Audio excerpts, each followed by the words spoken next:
Selamat sore Bapak Ibu, kembali kita bertemu lagi pada ibadah online pada hari ini. Sebelum mulai ibadah, mari kita doa terlebih dahulu. Ya Bapak, kami akan memuji dan memuliakan nama-Mu, tuntun dan berkati jalannya ibadah pada sore hari ini dari awal hingga akhir. Dan kiranya firman-Mu menjadi pedoman bagi hidup kami. Terima kasih Tuhan. Haleluya, amin. Mari kita pujikan lagu Indah Rencana-Mu.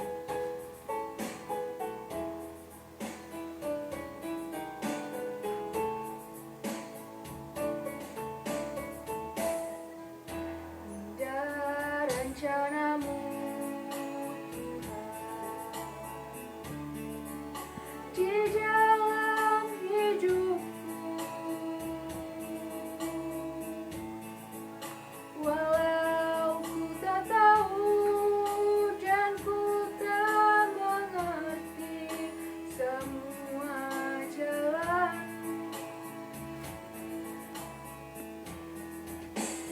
Dulu ku tak tahu Tuhan, berat ku rasakan, hati menderita dan ku tak berdaya menghadapi semua. Tapi ku mengerti sekarang, Kau tolong padaku.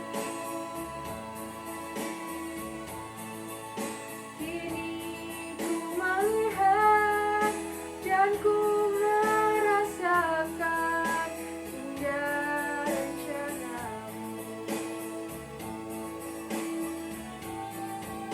Tapi ku mengerti sekarang, Kau tolong padaku. Kini ku melihat dan ku merasakan indah rencana-Mu.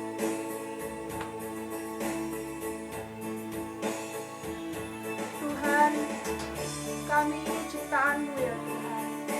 Kami berserah ke dalam rancangan-Mu. Kami ingin mengikuti segala rancangan yang Kau sediakan bagi kami. Karena kami tahu bahwa rancangan-Mu adalah rancangan hidup.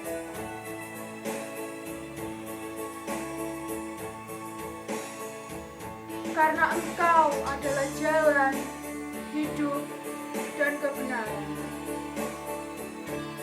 Terima kasih Tuhan atas semua rancangan-Mu.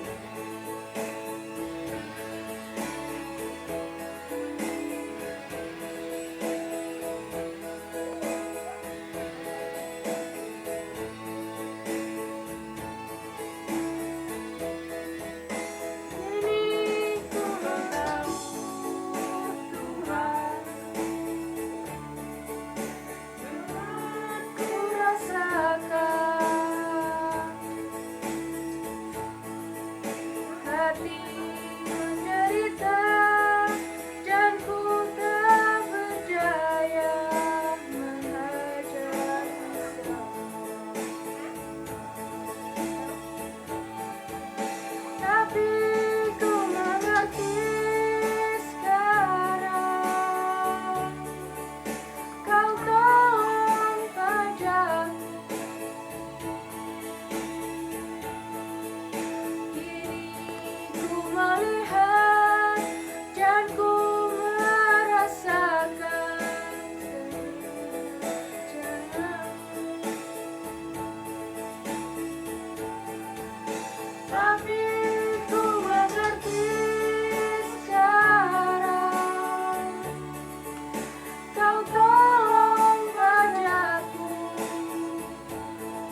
kenyamanan, kesejahteraan, ya. Kita harus kembali pada rancangan mula-mula. Rancangan mula-mula adalah blueprint. Rancangan mula-mula adalah dasar di dalam pengertian kita untuk meniti keadaan di taman kebahagiaan. Kalau kita mengerti arti kata Eden adalah kebahagiaan, dan kita mengerti bahwa manusia yang diciptakan ditempatkan di dalam kebahagiaan, apakah keadaan manusia pada awalnya? Bahagia. Dan Adam dan Hawa itu terbentuk sampai detik ini ketika kita tidak menyadari keadaan dan arti Eden, tidak menyadari keadaan dalam rancangan alam mula-mula, itu membentuk paradigma kita, membentuk karakter kita sebagai manusia. Kita tidak memilih atau membangun kehidupan yang menarik. Kita tidak memilih dan memelihara kehidupan yang menarik, tetapi memilih gaya hidup yang menarik. Kita sungai mengalir dari Eden membasahi taman itu, dan dari situ sungai itu terbagi menjadi 4 cabang. Eden dialiri 4 cabang sungai. Sungai berbicara tentang air, air berbicara tentang kehidupan, dan di dalam Eden selain ada kebahagiaan, ada kehidupan. Kehidupan yang diciptakan Allah adalah kehidupan yang menarik, tetapi sebuah kehidupan tidak akan hidup tanpa adanya air. Shalom, puji nama Tuhan. Dalam kesempatan yang indah ini kita bertemu kembali dengan jemaat Tuhan yang luar biasa, jemaat Alfa Omega tentunya. Haleluya. Bapak Ibu Saudaraku yang terkasih, pada kesempatan yang indah ini oleh karena kasih karunia dan kemurahan Tuhan terhadap kehidupan saudara dan saya percaya kita semua dalam keadaan sehat, dalam bersuka cita karena Tuhan Allah yang menyertai kita semua. Amin Bapak Ibu. Mari sebelum kita masuk ke dalam firman Tuhan, saya mau mengundang Bapak Ibu Saudara yang terkasih untuk bangkit berdiri dan kita berdoa dulu bersama-sama. Terima kasih Bapa atas hari ini kami bisa berjumpa kembali meskipun di dalam dunia maya, tapi kami percaya kuasa-Mu, penyertaan Engkau tidak terbatas oleh ruang dan waktu. Engkau hadir di rumah jemaat, Engkau hadir di tengah-tengah jemaat yang mempersiapkan diri, yang menyediakan diri untuk menyambut ibadah ini dan menyambut firman Tuhan khususnya. Berfirmanlah bagi mereka, jamalah hati mereka, biarkan kuasa mujizat-Mu terjadi bagi hidup mereka. Di dalam nama Kristus Yesus kami mau sambut firman Tuhan. Haleluya. Yang percaya sama-sama katakan, amin. Bapak Ibu Saudara terkasih, menyambung khotbah minggu yang lalu dengan judul yang sama, keadaan manusia dalam rancangan Allah. Kita tahu bahwa keadaan Eden, di mana manusia dirancangkan pertama kali oleh Allah di dalamnya, adalah adanya kebahagiaan, yang kedua adanya kehidupan yang menarik, dan yang ketiga ada penyertaan, kesejahteraan, air kehidupan. Dan kita sambung di bagian yang kedua ini, bagaimana keadaan manusia dalam Eden. Mari kita landasi dulu dalam firman Tuhan di dalam Kejadian pasal kedua ayat 15 sampai dengan 17. Demikian firman Tuhan. Kejadian pasal kedua ayat 15, 16 dan 17. Tuhan Allah mengambil manusia itu dan menempatkannya dalam taman Eden untuk mengusahakan dan memelihara taman itu. Bapak Ibu Saudara terkasih, di sini dikatakan dengan jelas bahwa Tuhan Allah mengambil manusia yaitu Adam dan Hawa pada waktu itu, mengambil Adam khususnya pada waktu itu untuk ditempatkan di dalam taman Eden, bukan hanya dikehendaki untuk bahagia, untuk mendapat kehidupan menarik, untuk mendapat air kehidupan saja, tetapi dikatakan di dalam ayat 15 dengan jelas untuk mengusahakan dan memelihara taman itu. Manusia harus mengusahakan dan memelihara taman itu. Ini menjadi sebuah perintah yang diberikan Allah kepada Adam pada waktu itu untuk mengusahakan dan memelihara. Mungkin kalau kita bisa ganti sesuai dengan arti daripada Eden, sesuai dengan pengertian keadaan Eden seperti pada ibadah yang lalu sudah kita bahas, mungkin saya dapat membahasakan gini. Tuhan Allah mengambil manusia itu dan menempatkannya dalam taman kebahagiaan untuk mengusahakan kebahagiaan itu, untuk mengusahakan kehidupan yang menarik, untuk mengusahakan kesejahteraan atau air kehidupan itu sendiri, dan memelihara semuanya itu. Ini menjadi pengertian yang jelas bahwa manusia harus mengusahakan dan memelihara taman itu.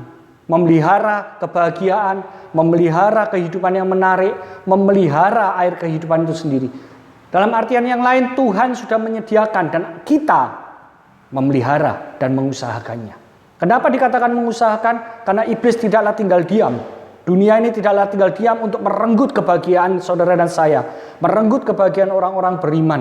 Iblis juga tidak tinggal diam untuk merenggut dan mengambil ketertarikan dalam hidup ini, sehingga menjadikan orang percaya kehilangan pengharapan. Oleh sebab itu di dalam bagian ke-15 ini kita harus tahu, di bagian ayat ke-15 ini kita harus tahu keadaan manusia dalam Eden haruslah mengusahakan dan memelihara. Mengusahakan dan memelihara kebahagiaan, mengusahakan dan memelihara kehidupan, mengusahakan dan memelihara kesejahteraan. Mari kita lihat di dalam ayat ke-16 dikatakan demikian.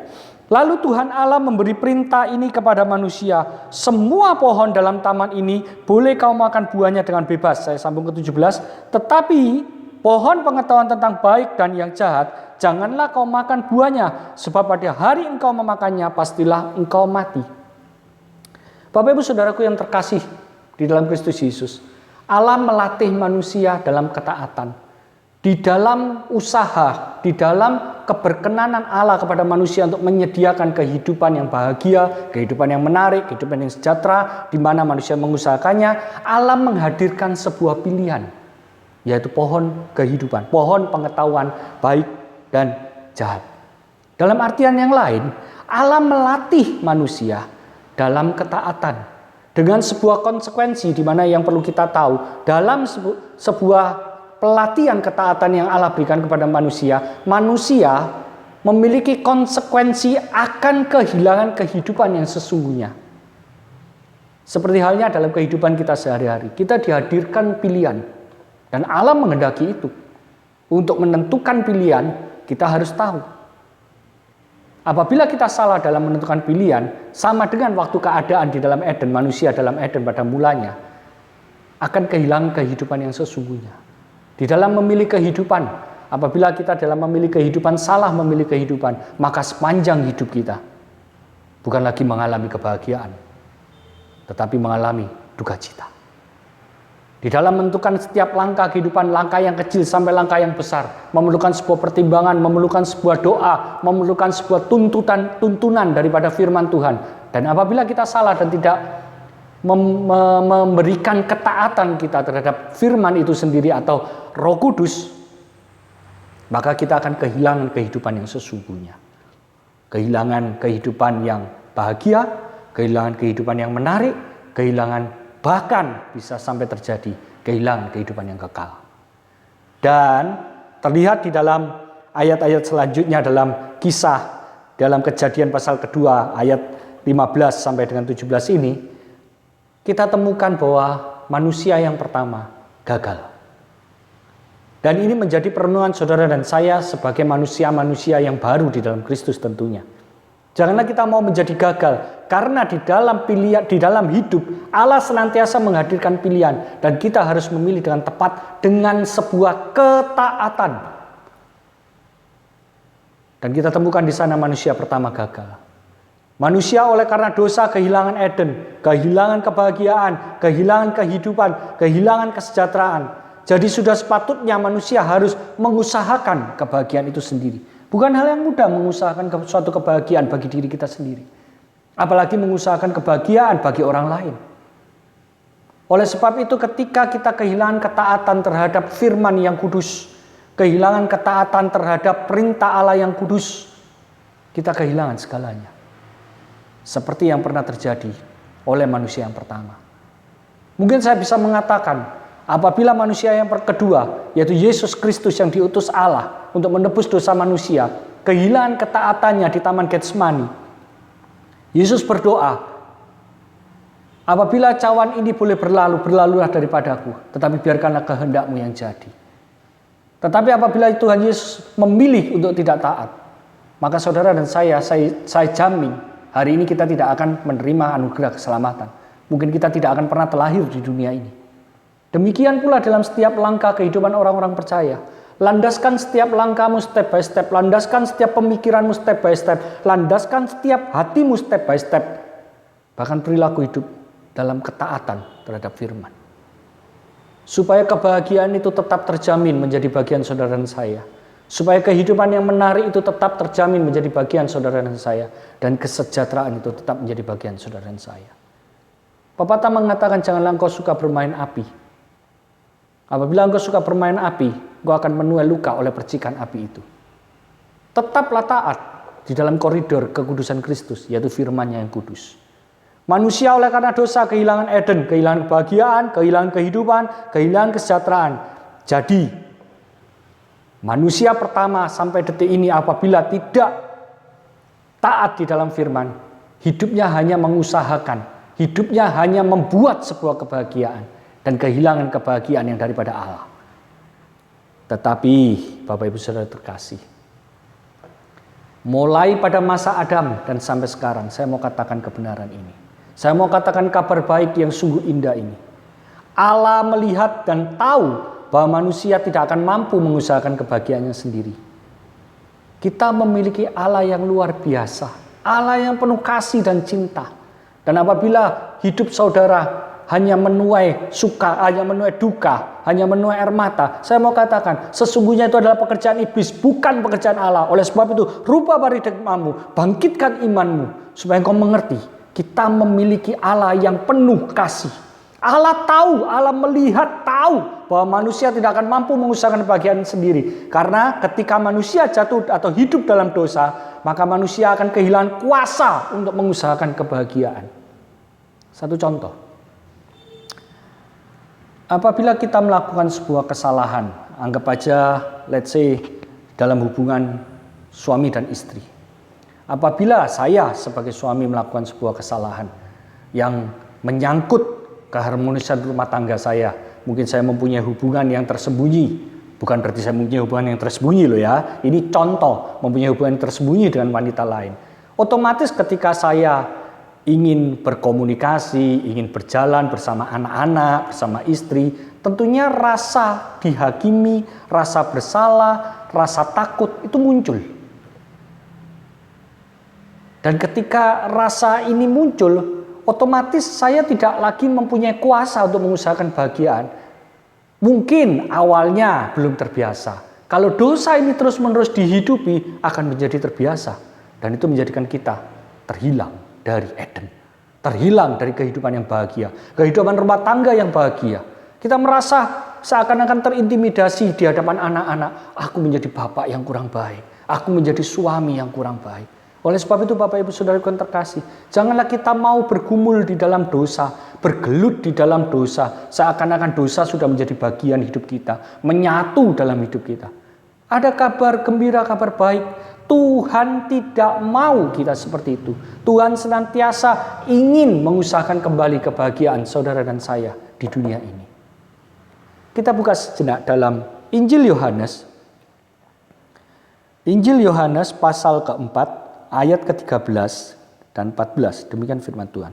Jawab Yesus kepadanya, barang siapa minum air ini. Cerita ini adalah cerita ketika Tuhan Yesus bertemu dengan wanita Samaria di sumur Yakub. Dan Tuhan meminta seteguk air minum. Dan wanita Samaria itu berkata, engkau tidak membawa gayung, tidak membawa timba, bagaimana aku bisa mengambil air itu? Dan Tuhan Yesus berkata, barang siapa minum air ini, yang dimaksudkan adalah air sumur dari sumur Yakub itu, ia akan haus lagi. Tapi 14 dikatakan, tetapi barang siapa minum air yang akan kuberikan kepadanya, ia tidak akan haus untuk selama-lamanya. Sebaliknya air yang akan kuberikan kepadanya akan menjadi mata air di dalam dirinya yang terus-menerus memancar sampai kehidupan kekal. Haleluya. Bapak Ibu Saudara yang terkasih, kalau kita mengingat khotbah yang kemarin, ada 4 aliran air yang mengairi Eden. Menandakan bahwa Allah memperhatikan 4 sisi kehidupan manusia. 4 hal yang penting yang Allah berikan.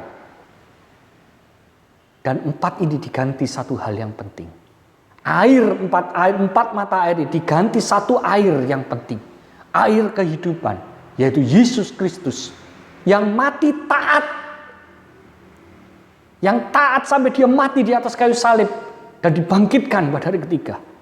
Untuk saudara dan saya, untuk mengembalikan kebahagiaan saudara dan saya, untuk mengembalikan kehidupanmu yang menarik, untuk mengembalikan kesejahteraanmu. Bapa mengerti dan tahu. Oleh sebab itu janganlah engkau mau tenggelam oleh intimidasi iblis dan permasalahan hidupmu. Bangkitlah hari ini, karena hari ini ada kabar baik.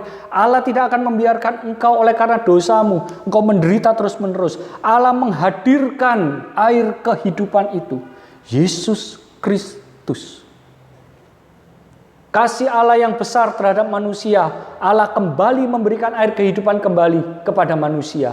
Itu sebabnya dikatakan oleh firman, pengharapan di dalam Dia tidak akan sia-sia, selalu baru, selalu baru.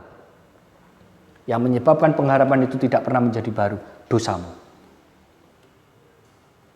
Kasih Allah yang besar terhadap manusia, Allah kembali memberikan air kehidupan kembali kepada manusia melalui Yesus Kristus.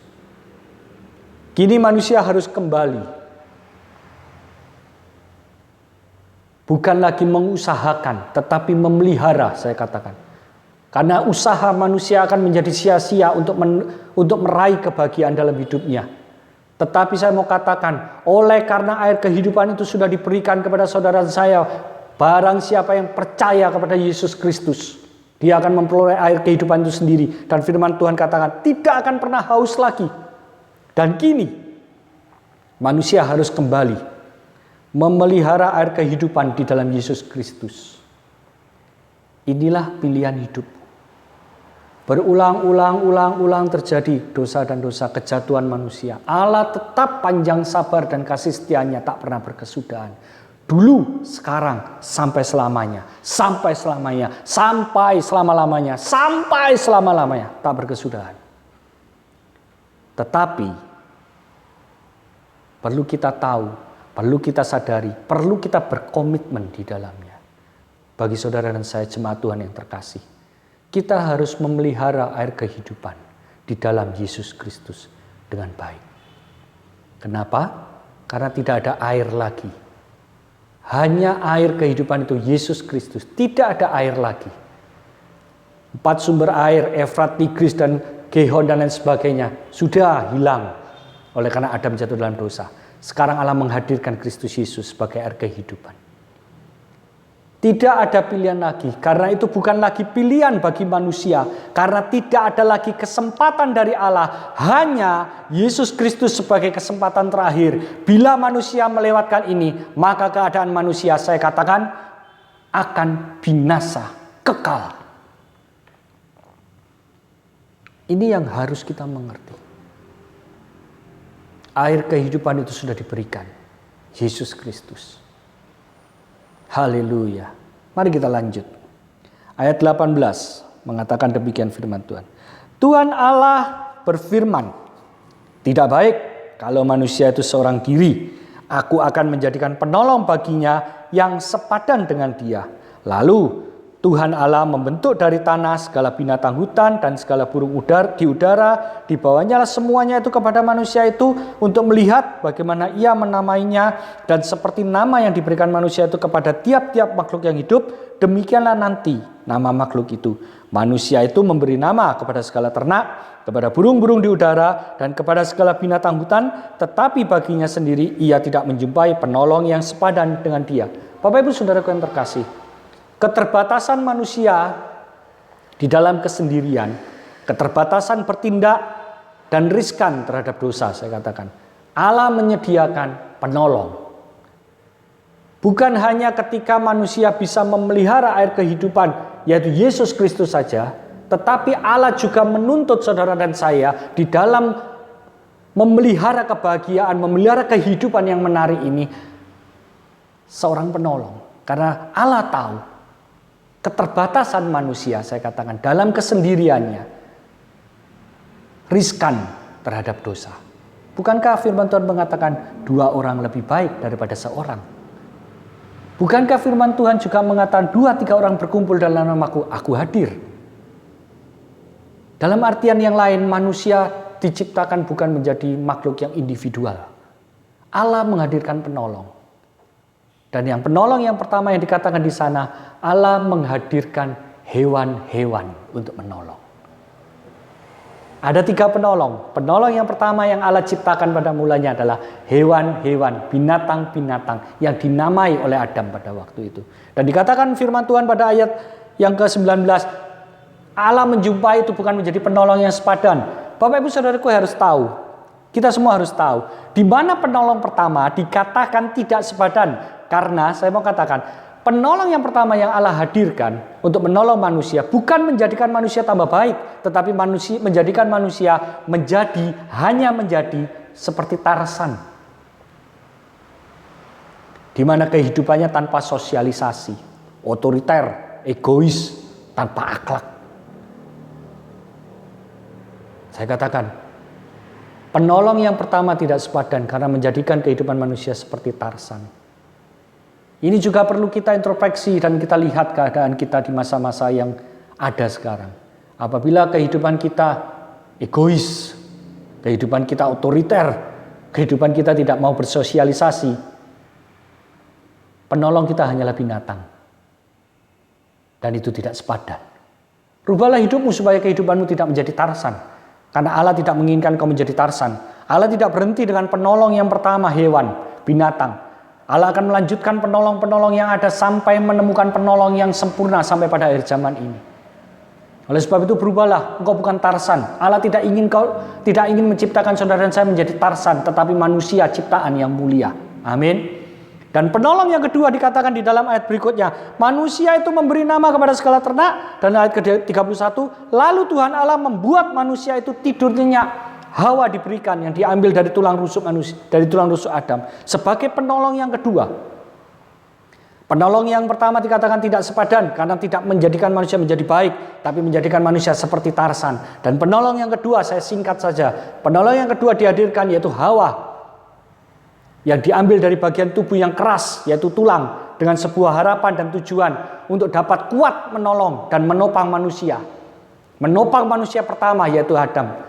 Tetapi alhasil, kita tahu semua, seorang penolong yang seharusnya menolong, malah membuat manusia atau Adam itu sendiri memberontak dan jatuh ke dalam dosa. Maaf kata, bagi ibu-ibu, wanita-wanita yang saya kasih dalam Kristus, engkau sebetulnya pada mulanya diciptakan lebih kuat, lebih tangguh dari seorang pria. Engkau diciptakan dengan satu tujuan, menjadi penolong bagi seorang pria, yaitu suamimu kelak, pasangan hidupmu. Oleh sebab itu saya mau katakan kebenaran ini.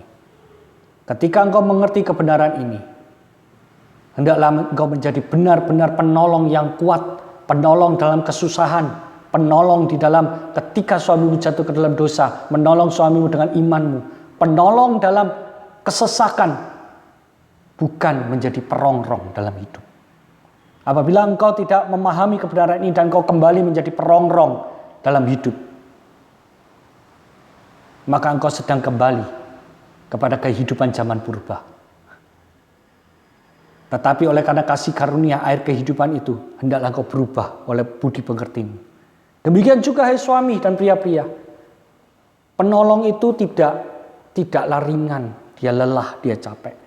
Oleh sebab itu firman Tuhan katakan, hai suami-suami, kasihilah istrimu, hiburkanlah istrimu, cintailah istrimu. Sungguh indah keadaan ini. Bapak Ibu Saudara terkasih, penolong kedua ini dikatakan tidak menjadikan penolong yang baik, tetapi menjadikan manusia pertama memberontak dan terjatuh dalam dosa. Rancangan Allah, sekali lagi saya katakan, tidak pernah berhenti terhadap kehidupan manusia. Yuk kita buka Injil Yohanes kembali. Kita buka Injil Yohanes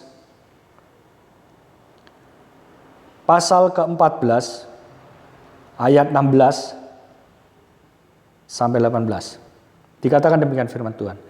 Aku akan minta kepada Bapa dan Ia akan memberikan kepadamu seorang penolong yang lain. Kenapa firman ini dikatakan seorang penolong yang lain? Ternyata dulu sudah ada penolong, yaitu binatang dan Hawa. Firman Tuhan katakan. Dan Yesus sendiri meminta kepada Bapa Sebagai air kehidupan minta kepada Bapa penolong yang lain dari dua itu, yaitu penolong ketiga.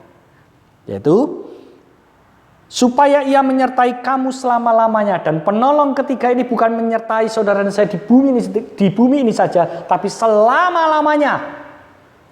Lebih setia dari Hawa, lebih setia daripada binatang-binatang yang ada pada yang awalnya. Dikatakan demikian, yaitu roh kebenaran.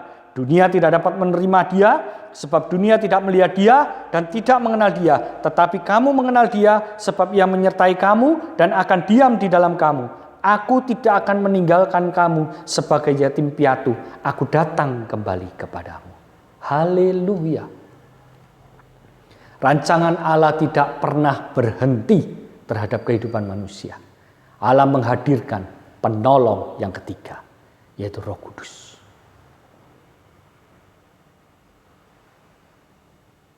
Roh Kudus menjadi penolong terakhir, saya katakan.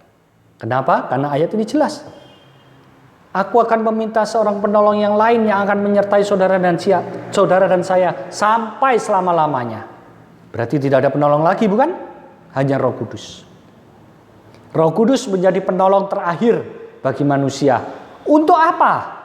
Untuk kembali ke dalam kehidupan kekal. Untuk kembali ke dalam rancangan Allah semula, yaitu Eden. Firman Tuhan yang lain katakan, langit baru, bumi baru. Menolong saudara dan saya untuk kembali ke dalam kehidupan yang kekal. Mari kita lihat Markus pasal ketiga. Injil Markus pasal ketiga ayat 29. Tetapi apabila seorang menghujat Roh Kudus, ia tidak akan mendapat ampun selama-lamanya, melainkan bersalah karena berbuat dosa kekal. Hati-hati Bapak Ibu Saudara terkasih. Dan diteguhkan lagi di dalam Injil Matius pasal ke-12 ayat 32. Matius pasal ke-12 ayat ke-32. Demikian firman Tuhan. Apabila seorang mengucapkan sesuatu menentang anak manusia, yaitu yang dimaksud Yesus Kristus, ia akan diampuni. Tetapi jika ia menentang Roh Kudus, ia tidak akan diampuni. Di dunia ini tidak, dan di dunia yang akan datang pun tidak. Dalam kata lain, apabila kita menolak penolong yang ketiga, yaitu Roh Kudus, maka kita tidak akan pernah melihat kehidupan kekal. Dalam artian yang lain, apabila kita tidak menyertakan Roh Kudus dalam kehidupan sehari-hari kita yang kita hidupi, kita tidak akan pernah menemukan kehidupan yang bahagia. Kita tidak akan pernah menemukan kembali kehidupan yang menarik. Kita juga tidak akan menemukan kehidupan yang penuh kesejahteraan dan damai sejahtera tentunya. Renungkanlah ini. Dua bagian khotbah minggu lalu dan minggu ini. Renungkanlah ini. Sesungguhnya Allah menginginkan saudara dan saya dalam kehidupan yang sempurna. Ada bahagia di dalamnya, ada kehidupan yang menarik di dalamnya, ada kesejahteraan di dalamnya. Dan lengkap tentunya. Kita tidak dibiarkan sendiri dalam zona kehidupan itu. Tuhan hadirkan penolong yang setia, Roh Kudus. Sebagai kesimpulan dua pertemuan ini, saya mau simpulkan demikian. Yang pertama saya mau katakan, peliharalah hidup ini dalam setiap kesempatan yang masih Tuhan izinkan untuk tetap hidup dalam kasih karunia. Di luar Kristus Yesus engkau tidak lagi memperoleh air kehidupan. Oleh sebab itu peliharalah hidupmu di dalam setiap kesempatan yang masih Tuhan izinkan untuk tetap hidup dalam kasih karunia. Dan yang kedua, dan jangan menyimpang ke kanan ke kiri oleh karena kekhawatiran akan kehidupan ini. Dan yang ketiga, ingatlah bahwa hingga detik ini masih ada satu penolong yang setia, yaitu Roh Kudus yang akan memelihara imanmu hingga pintu gerbang kehidupan kekal sesuai rancangan Allah terhadap hidup saudara dan saya. Menjadi Kristen, menjadi beriman di dalam Kristus Yesus bukan hanya berbicara agamawi, bukan berbicara hal yang sepele yang kita hidupi di dunia, tetapi sebuah perjalanan panjang untuk kembali pulang ke dalam kehidupan yang sudah dirancangkan pada mulanya dan akan menjadi bagian saudara dan saya apabila kita mengizinkan Roh Kudus memelihara iman. Haleluya. Mari kita tunduk kepala, kita berdoa. Bapa, kami mengucap syukur atas kasih setiamu dalam setiap kehidupan kami. Tak pernah kami kekurangan, tak pernah kami kau tinggalkan. Kiranya biarkan roh kami tetap menyala-nyala, iman kami tetap menyala-nyala sampai pada kesudahannya. Air mata, kesakitan, siksa, kelaparan bukanlah hal yang dapat memisahkan kami dari kasih-Mu. Biarkan tubuh ini yang akan binasa bersama-sama dengan dunia tetaplah binasa. Tetapi kami mau bersama Roh Kudus, kami mau pelihara iman ini. Sehingga kami kembali melihat kehidupan yang sudah Engkau sediakan yang sesungguhnya. Baik di bumi ini sampai pada kekekalan kelak. Hamba berdoa di dalam nama Kristus Yesus. Engkau Allah yang baik, yang senantiasa memelihara iman daripada jemaat Tuhan Alfa Omega. Kiranya Engkau memelihara kehidupan umat-Mu, iman umat-Mu, sehingga tidak terluput, tidak ke kanan dan ke kiri, dengan setia, meskipun dengan air mata, tetap dengan setia, mengiring Kristus. Karena hanyalah air kehidupan di dalam Kristus Yesus yang menyegarkan kehidupan umat-Mu. Peliharalah umat-Mu, sertai, tudungi dengan kesehatan daripada Tuhan. Sehingga hari demi hari, bukan semakin menjadi ekor, tapi menjadi kepala.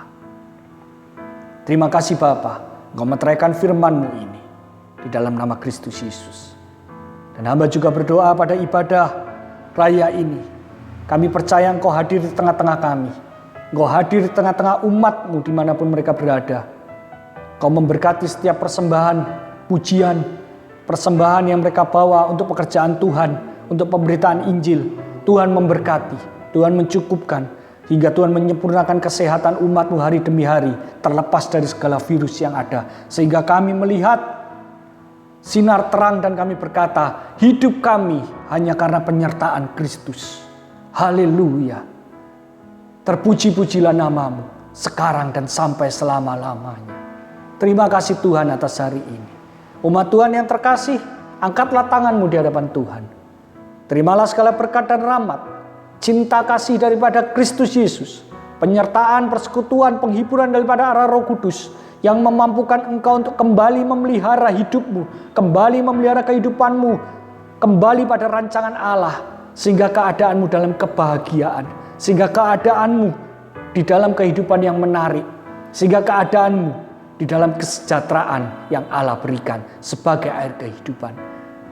Tetaplah berpegang di dalam kasih karunia. Tetaplah percaya bahwa engkau tidak yatim piatu di dunia ini. Ada Roh Kudus menyertai engkau. Hingga Maranatha. Tuhan Yesus memberkati. Dalam nama Kristus Yesus, umat Tuhan yang diberkati, sama-sama katakan amin.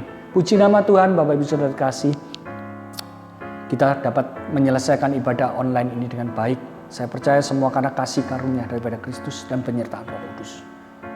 Mari kita tetap berdoa, menjaga kesehatan keluarga dan anak-anak, orang tua semua, sehingga saya beriman Maret kita tatap muka, kita bertemu ibadah tatap muka, kita berjumpa dengan saudara-saudara yang ada. Amin. Shalom, Tuhan Yesus memberkati. Haleluya.